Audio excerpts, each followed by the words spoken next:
If you ever need your windows changing, make sure to call Isagi, because he comes with triple glazing. Boy, I'm an Isagi fan, but even I felt a little bit uncomfortable with the amount of praise he was getting in this chapter. Don't get me wrong though, fully deserved. But yeah, sometimes you just gotta calm it down a little bit. You know what I mean? Anyways, I'm not here to waste time. Let's get right into it. BLUELOCK chapter 291, Fastest. And after Kaiser's amazing acrobatic clearance, we see both him and Rin getting back up quickly and dashing straight up the pitch back towards the ball. Isagi's right ahead of them, but he's in his head. He realizes that his read alone wasn't enough to beat Rin this time, and it took Kaiser bringing out abilities in him that Isagi never knew he had in order to defeat Rin in that moment. But whilst Isagi is racking his brain over this, Kaiser's having his own little monologue, and this is the start of our Isagi glaze sesh. Buckle your seatbelts, we're going for a ride. And first up to the stage, Michael Kaiser, and he starts off with, "When I'm with Yoichi, my shitty past which I've always hated feels strongly meaningful. I'm being affirmed. This is the first time I've never felt this." Short but sweet, just how we like it. Now our next start stepping onto the stage, Yukimiya Kenyu. We just keep seeing new sides of Kaiser's playstyle, and it was the same for me. When I play with Isagi, I realize I can't stay the way I am. I have no choice but to change. As we see him begin his mazy run, as he dribbles past Charles and then past Chopper like they weren't even there. And this is where he continues to say, "And the ego that I'd left behind, it makes me want to find it again." Those of us who stand on the field with Isagi Yoichi know this privilege and cruelty. Anyone who can't become new here will disappear. And right as he says this, we see a big shot of Tokimitsu as he easily gets dribbled past with a roulette. And whilst being double pressed by both Zantetsu and Nanase, Yukimiya forces himself through as he says, "I'm being tested. I won't disappear." See, I like this one. This one is a little bit less in your face, you know? Not too much, not too little. It's a subtle praise for Isagi, just like the doctor ordered. And so next to take the stage on the Isagi Glazathon is my favorite zombie shooter, Yorio, who was feeling the Isagi love from Yukimiya as he says, "That's right Yuki, we're egoists who died once and then were revived by Isagi-kan." A strong start indeed. He goes on to say, "But Isagi doesn't want us to pay him back by playing buddy-buddy. I can have expectations for myself and be newly reborn over and over again." He says all this while dribbling past even more PXG defenders. I mean, I can't lie, those guys, yeah. Someone needs to duck their salaries because they're not working hard enough.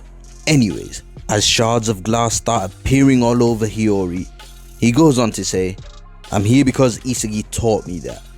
Isagi is the nucleus of this team, but nobody's fighting just for his sake. All of us are fighting as if we're the protagonists. He draws out our egos. That's Yoichi Isagi's true magic, and the reason behind this team's strength," as he closes out his monologue. Now, if I was to rate all these different love letters personally, I would have Hiyori in first place. I especially like the part where he talks about egos and Isagi's true magic. Then I would have Kaiser in second place. It's cute that he's feeling affirmed. And finally in third place, I would have Yukimiya, who was quite straightforward with his love. It didn't have too much meat riding in there, and so for me it read as the least cringiest. But in all seriousness, as Bastard Mutual make their way up the pitch, Isagi's in his head as he realizes that he can't read a genius's awakening. But earlier Kaiser matched Rin's awakening, and he used his own specs to the fullest to respond faster than anyone else. In other words, the most important thing for a talented learner is an awareness that's faster than anyone else's. New puzzle piece unlocked. Fastest. Okay, before we carry on, please guys make sure to like this video and subscribe to the channel. You can see how close we are to 1,000 subs.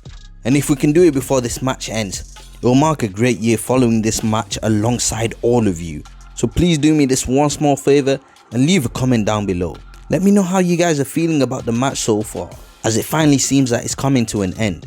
But with all that said, let's get back to our regularly scheduled programming. Isagi goes on to say, I don't have the crazy sensitivity of a genius, but I can understand intellectually what the world wants, the awakenings and errors happening on the field that will lead to a lucky outcome for this match. If I can make a design faster than anyone, then that attack will seize the world's attention and become part of my originality. And just as he says this, he enters this true flow state, and on the ground we see his puzzle pieces radiate in a circle pattern from where he steps. And for me, this looks similar to Ness's magic circles, so I'm guessing this is to symbolize Isagi's magic. And as he's making his way upfield, Hiyori says it's time for a super sadist pass. Isagi or Kaiser? No, either one's fine.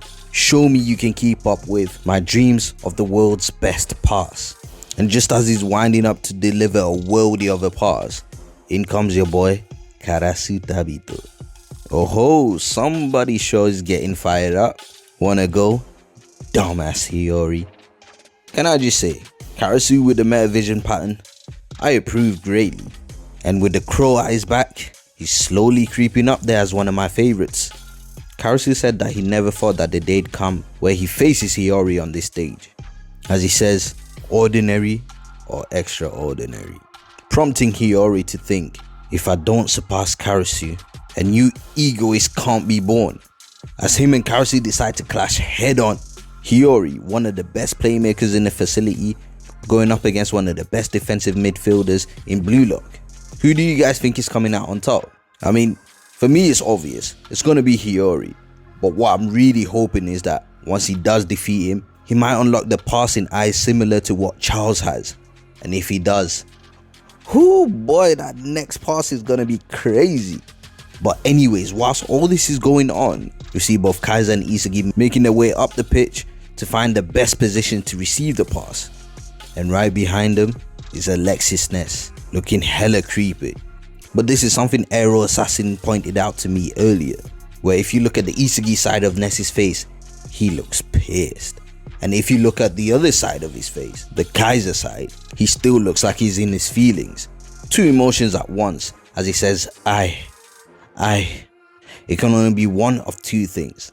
Either Ness is about to have an almighty crash out, or he's about to do a madness, maybe awaken and even score a goal, which would be wild. But personally, what I think is going to happen is he will awaken and he'll go on a mad skillful run, dribbling past maybe 2 or 3 players.